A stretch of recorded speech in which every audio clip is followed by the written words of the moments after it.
Good evening, visitors. Welcome to the Australian War Memorial's Last Post ceremony.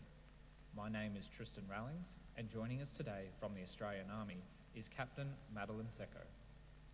We warmly welcome the family of Gunner Henry Joseph Finn, who are watching the live stream of this evening's ceremony. A member of the Defence Force will lay a wreath during the ceremony on behalf of the family in commemoration of Gunner Henry Finn's service and sacrifice. We welcome the veterans who have served, those that are still serving, and the families that love and support them. We acknowledge the members of RSL and Services Clubs Association, RSL Victoria and RSL Queensland who are watching the broadcast of the ceremony across Australia. During this evening's ceremony, wreaths will be laid at the base of the pool of reflection by visitors to the memorial. If you are able, please stand and join in singing the national anthem.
The Australian War Memorial was the vision of Charles Bean, Australia's First World War official historian. Bean landed with the Australian troops on Gallipoli and stayed with them at the front through to the end of the war. The idea of this national memorial and museum came to him at Pozières, France, in the depths of the bloody fighting of 1916. Bean's idea was that this would be a place where families and friends could mourn loved ones buried in faraway places. It would also be a place that could help all Australians understand what these men and women had endured and what they had done for us. Bean's vision, to which we remain true, is best expressed as inscribed in the entrance to the memorial's galleries. Here is their spirit in the heart of the land they loved, and here we guard the record which they themselves made. Tonight, we will read the story behind just one of those on the Roll of Honour, which lists the names of the more than 102,000 men and women who have given their lives for us in war and on operations for more than a century. But first we present a lament, Flowers of the Forest. Wreaths or floral tributes will now be laid at the base of the pool of reflection.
Today, we remember and pay tribute to Gunner Henry Joseph Finn. Henry Finn, known as Harry, was born in Melbourne around 1877, one of 8 children born to John and Mary Ann Finn. He grew up in Mangalore, attended the local public school, and went on to become a certified traction engine driver. Harry was described as a fine stamp of a young man and went on to work for several well-known firms in Caloundra and Tallygarupna. He was popular in the district and was described as being known by a wide circle of friends, from Seymour to the Murray. Harry Finn enlisted in the Australian Imperial Force in June 1915 at the age of 38. He had already been turned down for service because of dental problems, but he seems to have had these problems resolved once he was accepted. He underwent a period of training in Australia, and in November 1915 left for active service overseas with reinforcements to the 31st Battalion. Private Finn was first sent to Egypt, where the Australians had recently returned from the Gallipoli Peninsula. In early 1916, the AIF underwent a period of expansion and reorganisation. As part of this process, Finn secured a transfer to the artillery, which probably suited his mechanical skills as an engine driver. Gunner Finn was sent to France in June 1916, where war was raging on the Western Front, and served in the 4th Division ammunition column for some months. At the end of the year, he was transferred to the 10th Field Artillery Brigade, reporting home that he was serving on the heavy howitzer of the 37th Battery. Finn served in France throughout the bitterly cold winter of 1916 to 1917. During this time, his battery would have rotated in and out of the front line, maintaining a defensive position until the weather warmed up enough to resume active operations. However, the cold took its toll, and in April 1917, he was evacuated from the front line with rheumatism and general myalgia or muscle pain. Gunner Finn was eventually sent to England to spend some time on a base at Weymouth Camp in Dorset. He was finally deemed fit enough to return to active service in mid-August 1917, only a few weeks after the Australians had taken part in the Battle of Messines Ridge. By September 1917, Finn's battery was emplaced near the Belgian town of Ypres, ready to fire in support of operations towards Passchendaele. Finn was acting as a cook for his battery. Although usually miles behind the front line, gun positions were a prime target for enemy artillery and often came under fire. On the 23rd of September 1917, Gunner Finn had just made some cocoa for his mates in the battery and was walking it over when they came under fire. A high explosive shell landed near the entrance of the dugout he was next to and killed him instantly. Gunner Finn was buried near where he fell, along with Private Pullen, who was killed by the same shell. Their graves were marked by a note in a glass bottle, with the intention of replacing it with a grave marker when it was possible. However, the grave was lost in later fighting. Today, with no known resting place, Henry Finn is commemorated on the Menengate Memorial to the missing in Ypres. He was 40 years old. His name is listed on the honour roll to my right, among almost 62,000 Australians who died by serving in the First World War. A photograph of his name, listed on the Menengate Memorial, is displayed today beside the Pool of Reflection. This is but one of many stories of service and sacrifice told at the Australian War Memorial. We now remember Gunner Henry Joseph Finn, who gave his life for us, for our freedoms, and in the hope of a better world.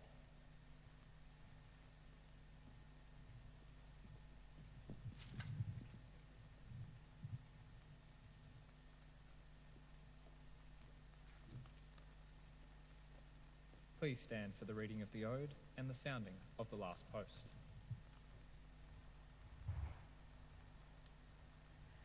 They shall grow not old, as we who are left grow old. Age shall not weary them, nor the years condemn. At the going down of the sun, and in the morning, we will remember them.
Lest we forget. Lest we forget.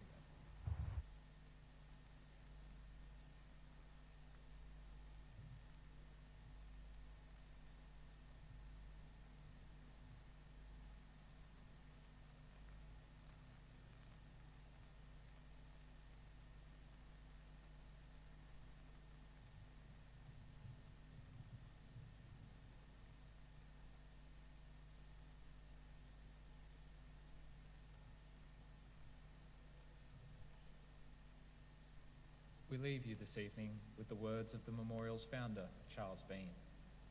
Many a man lying out there at Pozières or in the low scrub at Gallipoli, with his poor, tired senses barely working through the fever of his brain, has thought in his last moments, well, it's over. But in Australia, they will be proud of this. Ladies and gentlemen, girls and boys, that concludes the last post ceremony. We thank you for visiting the Australian War Memorial and wish you all a very good evening. Thank you.